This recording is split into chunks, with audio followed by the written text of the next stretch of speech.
They called her a criminal, but she was just a girl with a tender soul, crossing the border with blistered feet and a heart made of paper.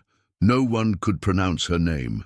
She didn't speak much either, only carried an old silence in her eyes, the kind you earn from too much surviving. She came from far, too far for most to understand, with heat on her back and a baby growing inside her belly.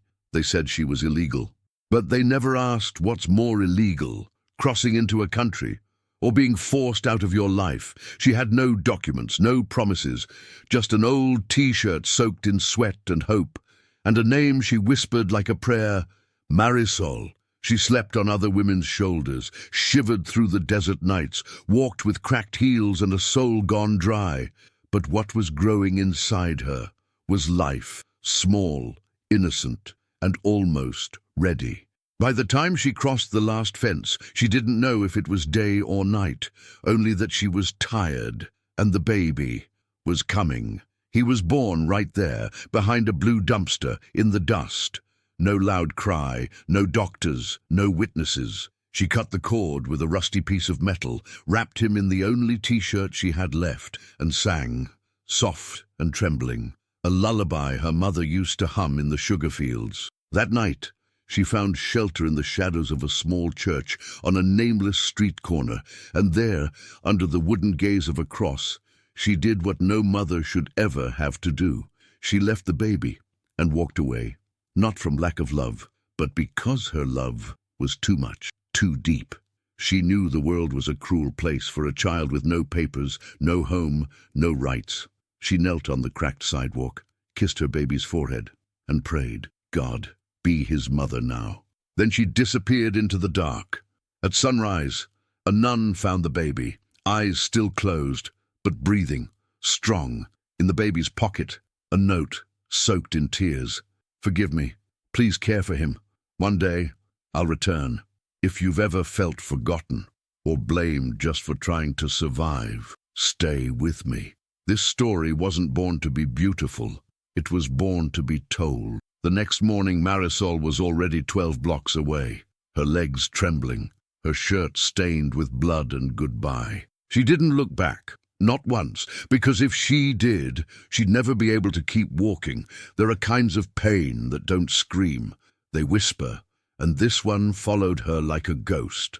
She made it to a shelter run by a woman named Gloria, dark-skinned, soft-spoken, a woman who knew what it meant to bury your past in order to survive. Marisol said almost nothing, just clutched the edge of her chair like she was holding on to the edge of the world. She didn't eat, didn't sleep, only pressed her palm to her belly as if the baby was still there, still growing, still hers. But silence doesn't protect you in America, not if your name is foreign, not if your skin says immigrant, not if your papers don't exist. 3 days later, they came. No knock, no warning, just boots, voices, lights, ice, immigration agents in bulletproof vests, with hands trained to seize and eyes trained not to care. They grabbed her by the shoulders, dragged her past the soup pots and cribs, past Gloria, who shouted, "She just gave birth, she's still bleeding." But the law doesn't stop for bleeding. It doesn't stop for mercy. It just moves. In the back of the van, Marisol didn't cry. She folded into herself like a letter no one wanted to read. The agent beside her looked away, as if he could feel the heat of her grief and didn't want it to touch him. The air inside the van was cold, but her silence was colder, because she knew where they were taking her. To a place without lullabies, without light, without answers, a detention center, a prison for the forgotten. And as the sirens screamed through the city, she thought she heard another sound, softer, closer, familiar, a baby's cry. But that cry wasn't coming from outside the van. It was inside her, in the space where her son had been, in the wound that had no name. And just then, just before the steel doors closed behind her, she turned her head slowly and saw something taped to the agent's dashboard, a photo of a child wrapped in a T-shirt, and the face was one she'd never seen before, but somehow already knew. What was that child doing in his car? And why was she wearing Marisol's shirt? Marisol stared at the photo, taped crooked to the agent's dashboard. A baby girl, wrapped in a faded t-shirt. Her t-shirt, the same one she used to swaddle her son. But this baby wasn't him. The eyes were different. Wide, confused, the face softer. She wanted to speak, to ask, to scream, "Where is my son?" But her throat closed, like it always did when fear came knocking. The van kept moving, and with every mile the photo stared back, unbothered, unmoving, like a warning from heaven or a trick of the devil. They reached the detention center just before nightfall. Concrete walls, barbed wire, windows too small for sunlight. She was processed like cattle, numbered, photographed, stripped of everything except her silence. Inside, the women spoke in whispers, prayers in every language, eyes that had seen too much, hands that knew how to wait. They gave her a thin blanket and a Bible missing the first few pages. Marisol didn't read it, not at first.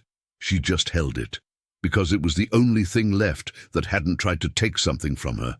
That night, she lay on a steel bunk. No pillow, no sleep. Only one name in her mouth, over and over. Like a psalm she didn't know how to finish. Mateo, the name she'd never gotten to say out loud. Not to him, not to anyone. In the morning, they took her to court. A white room, too clean, too cold. The judge sat high above them. A woman, white skin, hair the color of salt. She looked at Marisol like a stain on her desk. Didn't ask how she got here. Didn't ask about the baby. Didn't even ask her name. Only one question. Why did you abandon your child? The courtroom went still. So still you could hear Marisol's breath catch in her chest. She tried to answer, tried to say something, anything, but the words wouldn't come. Because how do you explain the kind of love that lets go? The judge leaned forward, and with the voice of someone who's never had to beg for anything said, "You people always run from responsibility." A tremor passed through the room, soft, like a quake underneath skin. The translator didn't repeat it. She froze, lowered her eyes. The lawyer next to Marisol, old, tired, with eyes like spent matches, didn't flinch. He'd heard it before, too many times, but someone else in the room did flinch. A woman in the back, young, pale hands clutching a clipboard, a social worker. And when her eyes met Marisol's, something cracked open, guilt or maybe truth or maybe both, because that photo on the agent's dashboard, that wasn't a mistake. Someone knew who that child belonged to, and someone was keeping her son hidden. The woman in the back, the one with the clipboard, she didn't blink for a long time, just stared at Marisol like she was seeing a ghost that dared to keep breathing. Her name was Ruth, and she'd taken this job straight out of college, thinking she could make a difference. But the system doesn't make room for hope, only for silence and signatures. She'd filed 100 reports, all stamped, sealed, forgotten. She knew the dance, knew when to speak and when to disappear into the walls. But something about Marisol was different. Maybe it was the way she didn't cry, not once. Maybe it was the stillness in her hands. Maybe it was the judge's words, echoing in the hollowness of that courtroom like a curse. "You people always run from responsibility." The phrase sank deep into Ruth's chest, like gravel in water, because the truth was, it wasn't Marisol who was running. It was them, all of them, running from what they let happen. That night, Ruth went home. Her apartment smelled like lavender and microwave meals. She took off her shoes, sat on the floor, and opened her laptop, scrolled through the day's logs. Case 147ZN, female, no ID, no English, gave birth near the border, infant surrendered, but the photo didn't match. Because the infant in the report was listed as male, newborn, wrapped in a blood-stained t-shirt, Mateo, and yet the photo on the agent's dashboard was a girl. Wrong baby, wrong report, wrong everything. Ruth's hands shook. She opened another file, then another, and then she saw it. A private placement request, no signature, no documentation, just a single line, typed in haste. Infant to be reassigned, mother unfit, do not notify. That was it. A child, moved like furniture, vanished like a receipt, and suddenly Ruth remembered something. A conversation 2 weeks ago, 2 agents laughing over coffee, one of them saying, "This one's cute, she'll get adopted fast." She hadn't asked, she hadn't wanted to know. But now, she couldn't unknow it. The next day, Ruth returned to the detention center. Her badge trembling in her hand, she walked past the guards, past the women with hollow eyes, until she stood outside Marisol's cell. The lights flickered. The air smelled like bleach and broken promises. Ruth didn't speak. Not yet. She just stood there, watching her. And Marisol, sitting on her cot, Bible clutched to her chest, looked up. Their eyes met. And in that moment, 2 women from 2 different worlds heard the same voice inside their bones. Not loud, but holy. "Do not be silent." Ruth opened her mouth and whispered the only thing that mattered. "I think I know where your son is." But before Marisol could answer, the guard's radio crackled. A voice, urgent, sharp. "Bring the detainee. The judge wants her back in court." Why? Why now? What had changed? They brought her back in chains, wrists bruised, ankles bound, as if a woman who had just given birth could somehow be dangerous. The courtroom was colder than before. No windows, no light, just rows of wooden benches, and eyes too tired to see. The same judge sat up high, her robes pressed, her lips tight, but something in her gaze had changed. It wasn't softer. No, just slower, like she was measuring something she hadn't cared to measure before. Marisol stood in silence, back straight, eyes low, the Bible still pressed to her chest like a shield. The old lawyer stood beside her, more tired than yesterday, more invisible, but this time Ruth was in the room. No clipboard, no badge, just a small notebook, tucked in her coat, like a secret she wasn't ready to share. The judge cleared her throat. "This case has been reopened," she said. "New information has come to light." Marisol didn't move, but her heart did. A single beat, then a storm. The judge leaned forward, hands clasped. "There's been a mistake in the placement of your child." "Oh, we're investigating." The translator hesitated, fumbled, couldn't find the right word for investigating. So Marisol heard it the way she'd heard everything in this country, through broken echoes. But she understood enough.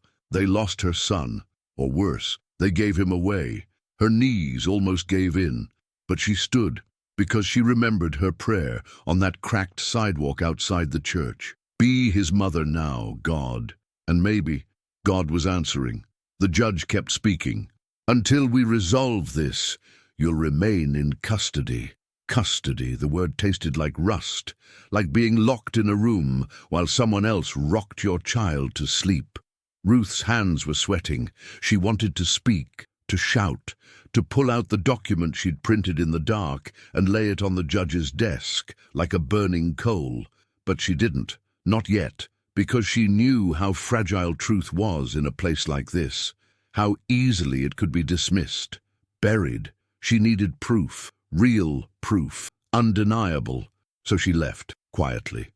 While the judge called for recess and the guards reached again for Marisol's wrists, but just as she turned the corner, she heard something, a sound she hadn't heard since she was a child, a woman's voice, low, trembling, singing in Spanish, a lullaby, and it wasn't coming from Marisol, it was coming from the holding cell next door, another woman, humming the same song Marisol had whispered the night she left Mateo. Ruth stopped, her breath caught in her chest. Because this other woman, she had a baby with her, and the baby was wrapped in another T-shirt. Could it be? Had Mateo been placed with someone else, or had someone taken him for their own? Ruth stood frozen in the hallway, outside cell number 9, the hum of the lullaby still floating in the air, soft as breath, sharp as a blade. She peeked through the small square window and saw her, a woman, maybe 30, skin dark as night, hair braided tight against her scalp, eyes hollow. Cradled in her arms, wrapped in a faded red T-shirt, was a baby. Not newborn, but small, too small. He stirred in her arms, pressed his face into her chest like he belonged there. But Ruth felt something, a stirring in her bones. That baby. He looked nothing like her. And the lullaby, it was the exact one from the report, the exact one Marisol had whispered through cracked lips and salt tears. Ruth tapped gently on the glass. The woman looked up, her face unreadable, but her eyes flinched. Just for a second, Ruth motioned for a guard. "I need to speak with this detainee, alone." The guard laughed. "No such thing as alone in here." Ruth pulled out her ID, flashed it like a blade. "Now!" 10 minutes later, she sat across from the woman in a grey room that smelled like bleach and betrayal. The baby was asleep. The woman was not. Her name was Imani, from Ghana. Had crossed through Tijuana with her cousin. Said she found the baby in the shelter. But when Ruth asked which shelter, Imani didn't answer, just looked down, held the child closer. And then, barely above a whisper, "They said he was abandoned. Said if I took him, maybe they'd let me stay." Ruth felt her stomach twist. "Who is they?" Silence. Imani looked at the baby, then at Ruth. "He's not mine, but I loved him anyway, because I thought if someone left him, maybe no one was coming back." And then, the quietest sound in the world. "But he don't like my song. He only stops crying when I sing." That one. Ruth's throat tightened. The lullaby, Marisol's lullaby. She pulled out a photo, held it out with both hands. It wasn't official, just a blurry printout from the courthouse camera. Marisol. Imani stared, then closed her eyes and whispered, "She's the mother, isn't she?" Ruth nodded. Imani's shoulders collapsed, like someone had finally told her she didn't have to carry the lie anymore. "Please, tell her I didn't mean no harm. I just didn't want him to be alone." Ruth reached across the table, held her hand, because the truth was, they had both been victims of a system that eats the poor, then spits out their babies like lost luggage. She stood up, eyes burning, and whispered, "I'll make this right." But as she turned to leave, a new voice came through the speaker above. "Ruth Gardner, report to Judge Holden's chambers. Immediately." Her chest tightened, because Judge Holden wasn't the one from yesterday. He was worse, known for deportations, quick rulings, and no patience for sob stories. Why was she being summoned now? Had someone found out what she was digging into? Or was something bigger about to break open? The hallway to Judge Holden's chambers felt colder than the rest of the courthouse, colder than the detention cells, colder than the silence between mother and child. Ruth walked slowly, heart pounding, each step an echo of something sacred about to be desecrated. She knocked once. The door opened before her hand even dropped. He sat behind a massive desk, mahogany polished, too big for a man that small, not in size, in soul. Judge Holden didn't look up at first, just kept scribbling something with a gold pen, the kind of pen men like him use to sign away lives. Then a glance, sharp, calculated, like a butcher deciding where to cut. "You've been busy, Ms. Gardner." She didn't respond, didn't need to, because she knew he wasn't asking. He was warning. He tossed a file across the desk. It landed like a stone at her feet. "This woman, Marisol, she's in violation of Sections 1325, illegal entry, abandonment, possible child endangerment." Ruth's jaw clenched, but she kept her voice even. Her child wasn't abandoned. He was surrendered for safety. Judge Holden smirked, that slow, poisonous kind of smile that men wear when they've already decided you've lost. "Safety, huh? Is that what we're calling it now?" He leaned back, fingers steepled. "You've been poking around files you weren't authorized to access, asking questions, digging into placements. Do you know how delicate those chains are?" Ruth stepped forward, her voice low, controlled. "A mistake was made. A baby was misassigned. I have documentation." He waved his hand. "Documentation means nothing without intent. You want to burn this whole place down over a mother who couldn't follow the law?" Ruth's hands trembled, but she didn't back down, because something in her had changed. Something had awakened, not rage, not defiance, conviction. No, Judge, I want to keep a promise. To a child who never asked to be born behind a fence. Holden stood up now, voice rising. This country doesn't run on promises, it runs on order. Ruth didn't move. Then your order is built on silence. A pause, heavy, holy. Then, you're off the case, Miss Gardner. Effective immediately. Just like that. One sentence. And everything she'd fought for slipped through her fingers like dust. She walked out, shoulders shaking, but not with fear, with fire, because she knew now there would be no justice through the court, no help from the bench, no miracles from men like Holden.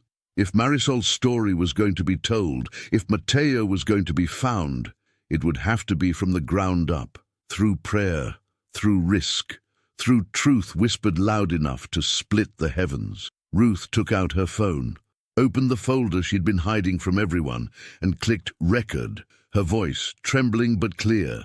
This is Ruth Gardner, and if something happens to me, there's a baby named Mateo, and someone is hiding him. But just as she stopped the recording, her screen flashed. A new message, no name, no subject, just a single sentence. You don't know who you're dealing with. That night, in the detention center, the air was too still. The kind of stillness that comes before a storm or a reckoning. Marisol sat on the edge of her bunk, Bible in her lap, eyes on the crack in the concrete wall, the one shaped like a broken wing. She hadn't seen Ruth since the hearing. No one told her anything, not the guards, not the other women, not the silence that wrapped itself around her like a chain. But something had shifted. She could feel it, in the way the guards looked at her now. Not cruel, but cautious, almost afraid. She opened the Bible, still on the same page, Psalm 34.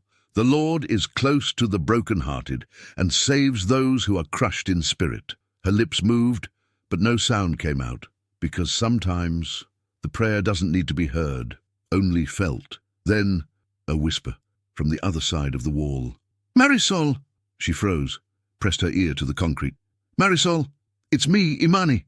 Her heart caught fire. Your son, the boy you left at the church. I held him. I sang to him. He didn't cry when I sang your song. Marisol's hand gripped the wall, knuckles white, breath shallow. They gave him to me, said he was abandoned, but I know now.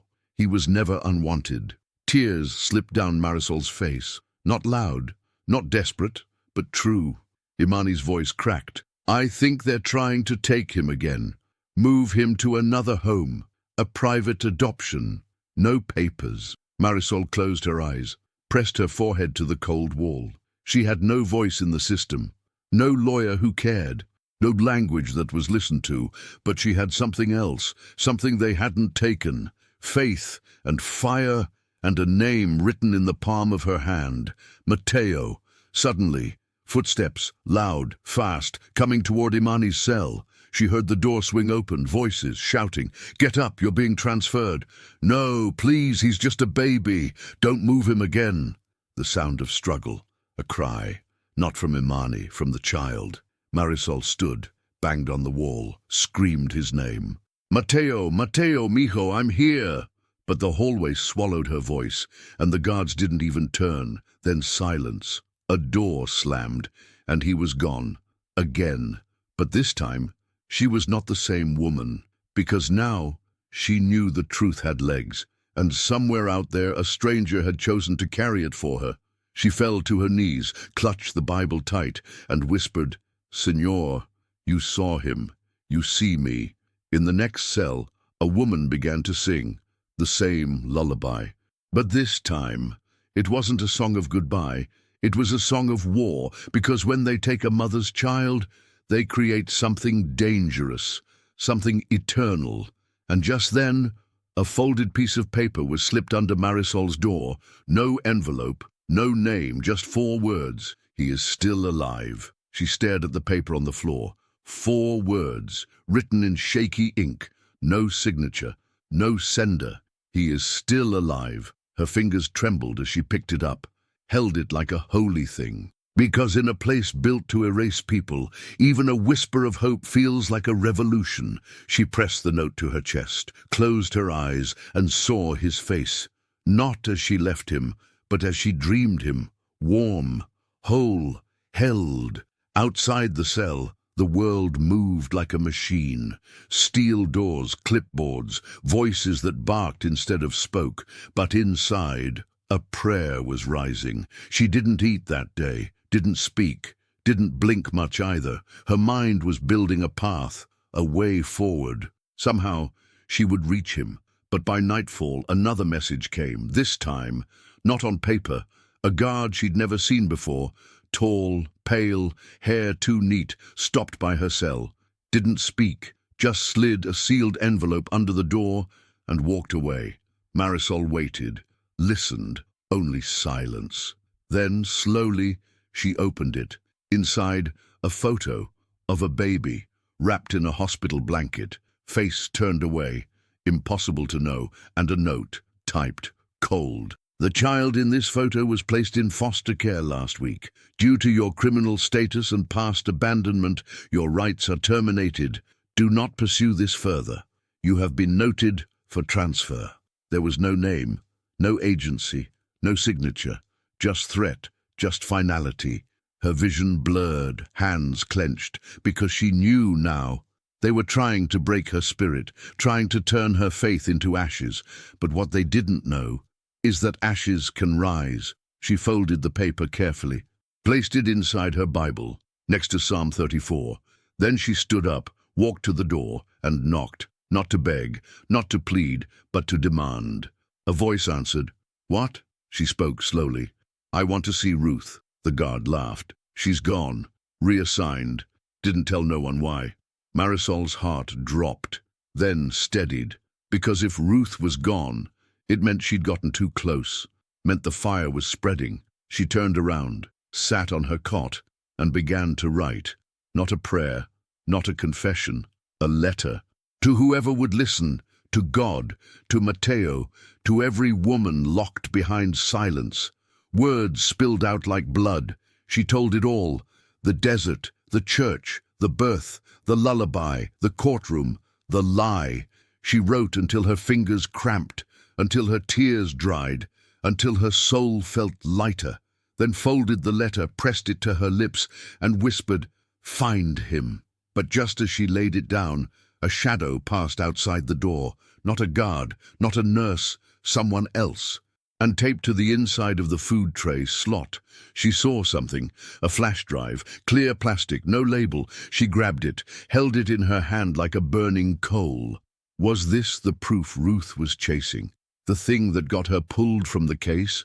Was it the truth or another trap? She turned the flash drive over in her hand, small, unmarked, but heavier than it looked, like it was holding more than data, like it carried the weight of everything they tried to bury. No way to read it, no access to computers. Not in here, but she knew a name, one name, Gloria, the woman who'd taken her in after the birth, back at the shelter, the only person who hadn't asked for anything, but still gave her everything. If anyone could get the truth out of that flash drive, it was Gloria. But how? How do you get a piece of plastic through the steel maze of a detention center? She paced, prayed, thought of Matteo, not as a baby, but as a boy growing up thinking he was forgotten, that his mother gave him up without a fight. She clenched her fist. No, he would not carry that lie, not if she had breath in her. That night, she waited until the second shift change, when the guards got lazy, when the cameras pointed the other way. She knocked. A woman's voice answered, soft, unsure. Yes, it was Yaritza, another detainee, 20 years old, from Honduras, 6 months pregnant. Marisol had braided her hair last week when the heat made her dizzy. She slipped the flash drive under the metal bar, separating their bunks. You still writing to your cousin? Yaritza nodded, eyes wide. Can you send her this? Tell her to take it to Gloria. At the shelter on 82nd. Say it's from Marisol. Yaritza hesitated, touched her belly, then nodded again, because in this place, sisterhood wasn't optional. It was survival. 2 days passed, 2 days of nothing, no sign, no word, just steel trays, cold air, and Psalm 34. Then just before lights out, a commotion outside the cell block, voices, loud, panicked, and then a name. Marisol Santiago. They never used her name before, not fully, not with weight. The door opened. 2 guards. "Come with us now." No reason given, no explanation. She walked barefoot, Bible in hand, heart steady. They took her not to the courtroom, but to an empty visitation room, 1 table, 2 chairs, no cameras. Waiting inside, Gloria, older now, tired eyes, but same strong hands, same scent of cinnamon and prayer. Marisol ran to her, collapsed in her arms, no words, just the sound of breath against breath. Gloria pulled back, held out her phone. On the screen, a video file, labeled Placement Recording, Mateo Santiago, Unauthorized Transfer. She hit play, and there it was, a hidden camera angle. A man in uniform, signing a form with the wrong date, handing off a baby, her baby, to a woman with a forged ID. No background check, no approval, no oversight. Just a quiet theft in the name of efficiency. Marisol covered her mouth. Tears rolled down her cheeks, silent as snowfall. Gloria whispered, "You were right to fight. This changes everything." But then the door swung open. A man stepped in, slick suit, shiny shoes, no name tag. He reached into his coat, pulled out a white envelope, laid it on the table. "You can walk free today," he said. "Sign this, drop your claim. We'll place you in a housing program. Start fresh." Gloria narrowed her eyes. "What happens to the boy?" The man smiled. "He's been placed. It's done." Marisol looked at the pen, then at the screen, then at her own hands. Hands that had caught him when he fell from her womb. Hands that had pressed against the church door as she prayed he'd be safe. She pushed the paper away. "No." The man's smile vanished. "Then you'll be transferred, and the boy will disappear." But Gloria stood now, strong, unbending. "We've already sent the video to the press, and the judge, and the Department of Justice." The man didn't speak, didn't blink, then turned and walked out, leaving the envelope behind. Useless now, like all their threats. Marisol sank back into her chair, hands shaking, heart pounding, but not in fear, in readiness, because the walls were cracking, and the truth was louder than their lies. But just then, Gloria's phone buzzed, a number she didn't recognize, a voice on the line. Tense, urgent. "They've moved him. They're trying to get him out of the country." Gloria froze, phone trembling in her hand. The voice on the other end spoke quickly, low and pressed with urgency. "They're putting him on a private transport. No passport, no court order. They're calling it a family reunification." But there was no family. Just paperwork built on lies, signed by ghosts, sealed with silence. Marisol couldn't breathe. Mateo, her son, her blood, being erased in real time. Gloria hung up, looked at her with fire in her eyes. "We have hours, maybe less," but Marisol was still a detainee, still shackled by rules, cameras, and men with keys. She stood, heart pounding. "Help me get out." Gloria hesitated, not because she feared the risk, but because she'd seen what the system did to women who dared to disobey it. "They'll call it escape. They'll hunt you." Marisol nodded. "Let them. Because when a mother knows her child is being stolen, she doesn't ask permission. She moves."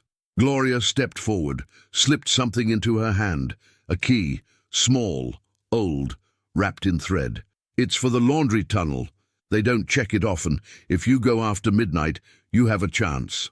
Marisol wrapped the key in a strip of her bedsheet, tied it to her wrist like a promise. That night she waited, eyes on the clock, every tick a prayer, every minute a battle. When the lights flickered out, she moved, quiet, swift, sacred, through the hallway, past the locked doors, down the stairwell where the air smelled like soap and shadows. The laundry tunnel was narrow, low ceiling, cracked tile. She crawled through it, palms raw, knees bleeding, but she didn't stop, because pain was not new, only the hope was. When she emerged behind the building, she gasped for air. It smelled like night, like freedom, like danger. Gloria's car was waiting, engine running, no headlights. Inside, an old backpack, a bottle of water, and a phone with one number saved. Ruth. She hadn't disappeared. She'd gone underground, building a case, collecting names, following the trail, and now she had a location, an airfield, outside the city, private hangar. 2:45 a.m. That's where they were taking him. Mateo, the boy born in silence, now being trafficked in shadows. Marisol whispered his name like a spell as they sped through the empty streets. Streetlights flickered past like memories she refused to bury. When they reached the airfield gate, Gloria pulled over. "From here, you go alone. If they see me, they'll stop you." Marisol nodded, gripped the backpack straps, ran, through grass, through gravel, toward the hangars. And then she saw it. A white van, back doors open, a man lifting a car seat. Inside it, a child, half asleep, wrapped in a blue blanket. She stopped. Tears blurred her sight, but she knew it was him, Mateo. Before she could move, two guards stepped into view, guns at their waist, badges that didn't mean justice. She crouched behind a stack of crates, pulled out the phone, dialed Ruth. No answer. The plane's engine roared to life. Time was dissolving. She had one choice, one shot. She ran, straight into the light, straight toward her son, straight into the hands of men who'd already written her off. One of them shouted. The other reached for his radio, but she screamed, "That's my child! You have no right!" The man holding the baby paused, turned, confused. Marisol raised her arms. "He was stolen! I have proof." Then a sound, tires screeching, another car, doors flung open. Ruth stepped out, phone in one hand, camera in the other. "I'm recording, and I have a federal injunction. You touch her, you go to prison." Everything froze. The guards didn't move. The man holding Mateo stepped back, and for one long, breathless moment, the boy opened his eyes, looked at her, and smiled. She took one step forward, then another. But just as she reached out her arms, another vehicle pulled up, black, unmarked, and from it stepped someone Marisol never thought she'd see again. The judge, the woman who called her selfish. The black car's door opened slow. The judge stepped out, her gaze sharp, her silence heavier than chains. She looked at Marisol, not with anger, not with sympathy, with something colder, calculation. "This ends now," she said, voice low. "You're interfering with the law." Marisol swallowed hard, held Mateo closer, her voice steady, despite the storm inside. "The law didn't protect him. It left him behind." The judge's eyes flickered, maybe with doubt, maybe with fear. Behind her, the guards shifted. The unmarked car's engine idled. Then Ruth stepped forward, phone still recording. "There's proof, and the public is watching." The judge's shoulders stiffened, a flicker of something like respect. Then, "Fine." She turned, voice sharp. "This case goes to federal court, but the child stays with the mother." Marisol's heart thundered. Relief, bitter and sweet. The judge paused, looking back. "One mistake, one chance, don't waste it." And with that, she left. The night air felt different, not quite free, but no longer chained. Marisol held Mateo close, whispered a prayer. "God, be his mother now, and let justice find us." Back inside the cell, Marisol sat alone, Mateo sleeping softly in her arms, the moonlight filtering through the barred window like a fragile promise. Her fingers traced the lines on his face, each one a story she'd never tell aloud. The Bible rested on her lap, open at Psalm 34. She whispered the words, slowly, like a prayer carried on the wind. "The Lord is close to the broken-hearted and saves those who are crushed in spirit." Her voice barely more than a breath. Outside, the world kept turning. Laws were being rewritten, lives were being debated. But here, in this quiet prison, she found something no courtroom could take away. Hope, And faith, because sometimes justice doesn't roar, it whispers, a soft hymn rising from the dust. Marisol closed her eyes, pressed her cheek to Mateo's warm head. One day, my son, they will know your name. They will know our story, and they will not be able to ignore it. The silence held her close, like a mother's arms, and for the first time in a long time, she dared to believe. Weeks passed like slow-moving shadows. Marisol's days blended into nights. But one morning, something unexpected arrived. A letter, simple, no return address. She unfolded it carefully. The handwriting was small, almost childlike. Mama, I am safe. I am with someone who loves me. I don't know when I'll see you again, but I carry you in my heart. Please don't stop fighting. Love, Mateo. Her breath caught. Tears fell. But they were not tears of defeat. They were seeds, seeds of hope, of resilience, of a bond no system could sever. Marisol pressed the letter to her lips, whispered a prayer. Thank you, Lord, for this light in the darkness, for this voice in the silence. Outside the prison walls, the world was watching now. Stories were shared, voices raised.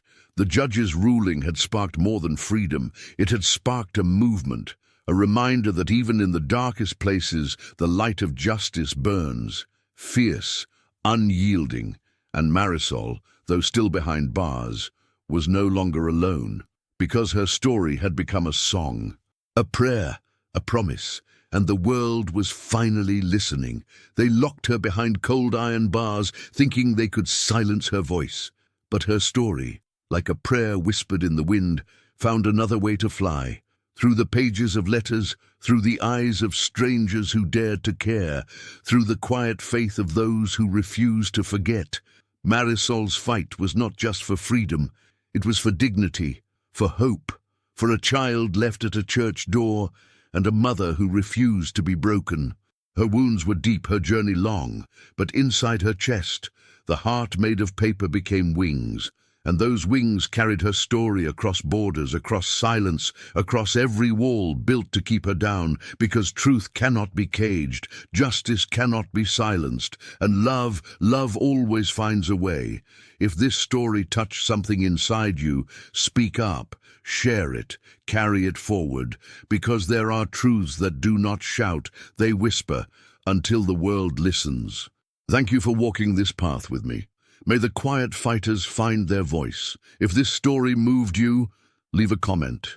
Share it with someone who needs to hear, because every whispered truth is a step toward justice.